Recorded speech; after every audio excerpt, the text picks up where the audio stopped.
Hey guys, what is up? I'm so stoked for day 2 of the study of what it means to look like a leader, what it means to be a leader according to the very word of God.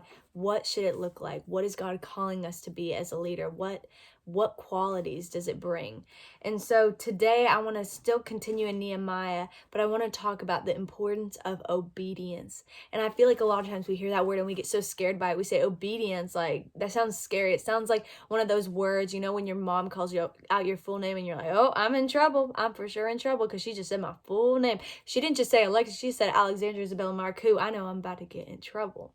In obedience, I feel like a lot of us take it as that. We take it as a I'm in trouble word, or oh, it's kind of a scary word. But obedience is actually such a beautiful thing with the Lord. When you look up the word obedience, it really just means to hear the word of God and to act on it. It means to hear something and act on it, to see something, to take something in and then put it into practice. And so when the Lord calls us into obedience, he says, don't just read my word. Don't just hear my word. Don't just take in my word on Sundays and Wednesdays, but practice it. Step into that.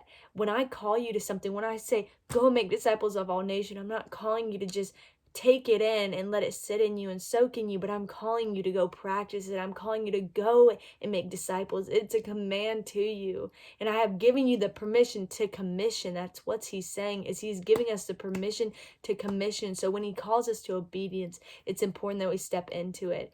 And real quick, I want to read in Luke 6:46, it says, why do you call me Lord, Lord, and do not do what I say? As for everyone who comes to me and hears my words and puts them into practice, I will show you what they are like. They are like a man building on a house who dug down deep and laid the foundation on rock. When a flood came, the torrent struck the house but could not shake it because it was well built.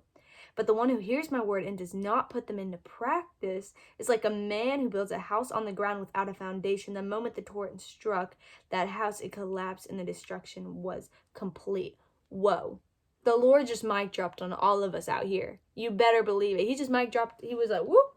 The Lord dropped the mic right there. He said, it is a weak foundation if we hear the word of God and we don't act on it. So a weak foundation isn't only someone who doesn't build their life on Christ, but it's someone who hears the word of God but doesn't put it into practice. Someone who takes in the word, who just talks the talk but doesn't walk their talk. And this is an important thing. Obedience is an important thing because think about this. Let's say I want to become a mechanic.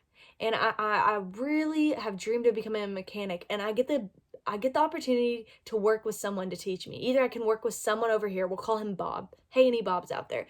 Let's call him Bob, and he has studied mechanics for 8 years, but he's never touched a car. He's never done any of the stuff hands-on, but he's studied it for 8 years. He knows every part, he knows every name, he knows everything about it, everywhere it goes, everything about it.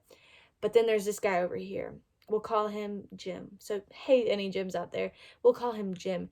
And not only has he studied it, he might not know it as well, but he has studied it, but he has been doing it for 8 years. He has been fixing people's cars. He's been doing all this stuff and putting it into play. I mean, who are you going to want to learn from? For me, I know I'm going to want to learn from the guy who's actually been doing it because he knows how it works. He might not know the terms for everything. He might not know it word for word like this guy might, but this guy has never put it into practice. He has never stepped out and been able to put it into play like Jim over here can. And it's important that we're not just having knowledge, but that we get this and we act on it. It's important that we act on it, that we become a people where belief and action, there's no distance, where it's the same thing, that once we would believe, we put it into action. Once we hear something from the word of God, we say, I can't help but want to step out. I can't help but step out because I know my God is faithful. And I'm going to tell you guys about this quick story. I had been praying for the Lord to give me nudges and say, Lord, give me nudges so heavy that I could feel my heart beating out of my chest, that I would have to go talk to a person if you want me to pray over them. And I was walking into a group one time and I saw a girl in the street, and the Lord, my heart started beating. It was like bum bum bum bum, and I was like, oh God, are you trying to tell me something? And I was like, no, I'm not gonna do it. I'm too scared. I walked back in the room, and I was like, why did I do that? That was the Lord. He was telling me to step out in obedience and do what he was calling me to do. And I walked back out, and I was like, Lord, if you really want me to talk to her, I mean, have her come over again. And I mean, this girl's far gone. She walks back, passes me, and I'm like, oh, no, no, no. My heart's getting bigger and bigger and bigger and bigger, about to fall out of my chest. Like, my heart's about to fall out of my chest now. And I was like, I don't know, God. And I'm just overthinking it and overthinking. I'm like, what if this isn't God? What if this is me talking in my head? And then I was like, Lord, forgive me for that doubt. I said, Lord, if you really want me to talk to her, make her pass me again. And I mean, this girl has walked miles that way. Like, I'm like, she's got to be far gone. This girl walks back for a third time. I run up to her. I step on. I go 1, 2, 3. Sometimes you have to go 1, 2, 3 and just make a promise to do it on 3. And I do that. I go 1, 2, 3. And I said, 1, 2, 3. I stepped out. I ran out to her and I said, hey, this might sound crazy, but the Lord has told me that I need to pray over you. And I just want to hear your story. I want to know what you're about, and I want to hear your heart. How can I pray for you? What are you in need of?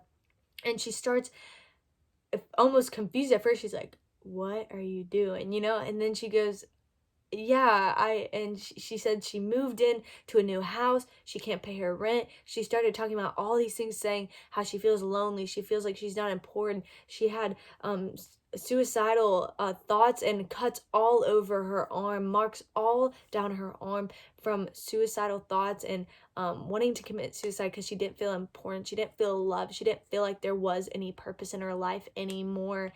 I asked her, I said, do you know who Jesus is? And she was like, I've heard about him, not really. And I was like, well, let me tell you about him.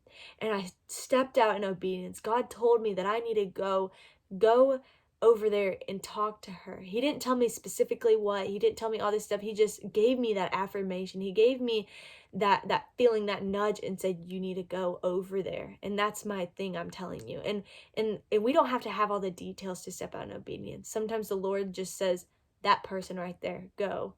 And when I step out, the Lord is going to come through. He's going to propel me because I stepped out in obedience. My small obedience will change history. Your small obedience will change history.